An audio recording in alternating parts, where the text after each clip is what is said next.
3 जून 1947 भारतीय इतिहास में उस काले दिन के रूप में अंगीकृत है जब मां भारती के सीने पर बंटवारे का आरा चलाते मोहम्मद अली जिन्ना का पाकिस्तान बनाने का नापाक सपना पूरा हुआ था और पूर्ण रूप से बंटवारे की तारीख तय की गई थी 15 अगस्त 1947। अब लॉर्ड माउंटबेटन ने दोनों मुल्कों को बंटवारे के लिए महज 73 दिन का वक्त दिया था, पर यह बंटवारा कोई पारिवारिक बंटवारा नहीं था जहां बर्तन, कमरे और ज़मीनें बांटना था। यह बंटवारा था दो मुल्कों के बीच, जहां होना था ज़मीन का बंटवारा, दस्तावेज़ों का बंटवारा, कौमों का बंटवारा, दरियाओं का बंटवारा और भारत में पड़े नकदी नोटों का बंटवारा, आरबीआई के तहखाने में रखे एक एक सोने की ईंटों का बंटवारा और इसके अलावा डिप्टी कमिश्नर के बंगले में रखे संदूक में पड़े एक एक डाक टिकट का बंटवारा। नमस्कार, मेरा नाम है उत्कर्ष और आप देखना शुरू कर चुके हैं सुलभ भारत। आज के इस वीडियो में हम आपको बताएंगे कि कैसे भारत पाक विभाजन में भारत के एक एक चीज़ों के टुकड़े कर उसे बांट दिया गया था। भारत पाकिस्तान के बंटवारे के इस किस्से को बयां किया गया है कॉलिंस और डोमिनिक लैपियर की किताब फ्रीडम एट मिडनाइट में। आपको बता दें कि इस बंटवारे को अंजाम देने के लिए दो अनुभवी अधिकारियों को चुना गया। भारत की तरफ से एच.एम. पटेल को चुना गया और पाकिस्तान की तरफ से चौधरी मोहम्मद अली को चुना गया। इन दोनों अधिकारियों के नीचे भी कुछ छोटे बड़े अधिकारी थे जो अलग अलग जगहों से रिपोर्ट को तैयार करते और इन दोनों अधिकारियों के पास भेज देते थे। उन रिपोर्टों के आधार पर ये दोनों अधिकारी विभाजन की सिफारिशों को तैयार करते और विभाजन परिषद के पास भेज देते, जिसके अध्यक्ष खुद लॉर्ड माउंटबेटन थे।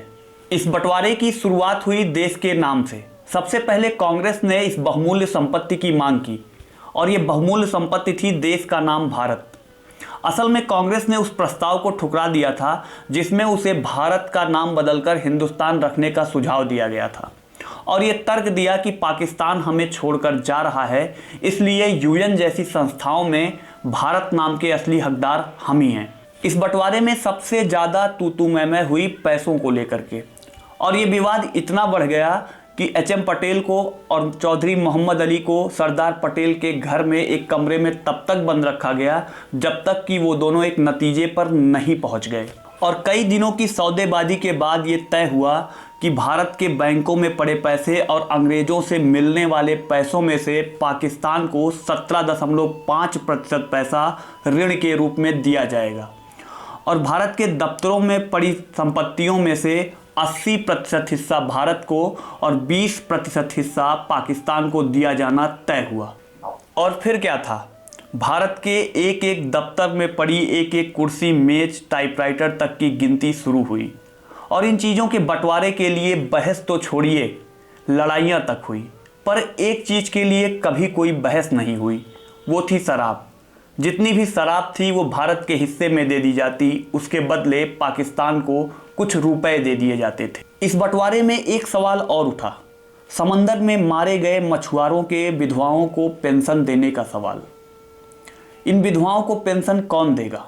क्या सभी मुस्लिम महिलाओं को पेंशन पाकिस्तान देगा या सभी हिंदू महिलाओं को पेंशन भारत देगा? और यही नहीं, भारत की 18,677 मील सड़कों में से 4,913 मील सड़कें और 26,421 मील रेल लाइन में से 7,112 मील रेल लाइनें पाकिस्तान के हिस्से में आई थी, जिसके बाद ये बहस छिड़ गई कि इन महकमों की मशीनरी जैसे रेल इंजन, बुलडोजर किस आधार पर बांटे जाएंगे।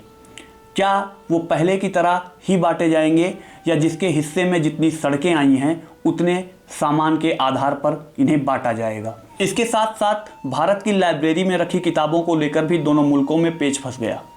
इंसाइक्लोपीडिया ब्रिटानिका को कुछ इस तरीके से बांटा गया कि पहला खंड भारत को और दूसरा खंड पाकिस्तान को दे दिया गया। यहाँ तक कि लाइब्रेरी में रखे शब्दकोश को भी आधा आधा फाड़ करके दोनों मुल्कों में बांट दिया गया। पर बंटवारे की इस प्रक्रिया से एक चीज़ को दूर रखा गया, वो था भारत का गुप्तचर विभाग।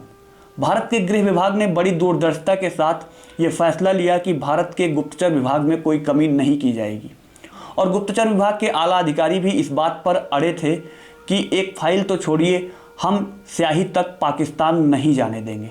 और सबसे नाटकीय विभाजन हुआ वायसराय के अस्तबल का। इस अस्तबल की शान थी 12 घोड़ा गाड़ियाँ, जिनसे वायसराय के मेहमानों को दिल्ली की सैर कराई जाती थी। इन पर सोने और चांदी की अलग अलग तरीके की सजावट थी। इनमें 6 गाड़ियाँ सुनहरी थी तो 6 गाड़ियाँ रुपहली थी। अब इन 6 गाड़ियों के सेट को तोड़ना भी दुखद होता, इसलिए वायसराय के एडीजी पीटर हॉग ने यह फैसला किया कि सिक्का उछाल कर तय किया जाएगा कि किसके हिस्से में सुनहरी गाड़ियाँ जाएंगी और किसके हिस्से में रुपहली गाड़ियाँ जाएंगी। और जैसे ही सिक्का खनखनाता हुआ अस्तबल के फर्श पर गिरा, कमांडर मेजर गोविंद सिंह उछल पड़े, क्योंकि सुनहरी गाड़ियों का फैसला भारत के हक में हुआ था। पर दिल को दहला देने वाला बंटवारा होना भी बाकी था। ये बंटवारा था लाखों हिंदुओं, मुसलमानों और सिखों का, जो भारत के गौरवशाली परंपरा भारतीय सेना का हिस्सा थे। भारतीय सेना के 2/3 सैनिक भारत के हिस्से में आए और 1/3 सैनिक पाकिस्तान के हिस्से में आए। इसके साथ 25 लाख सैनिकों की उस गौरवशाली परंपरा का अंत हो गया।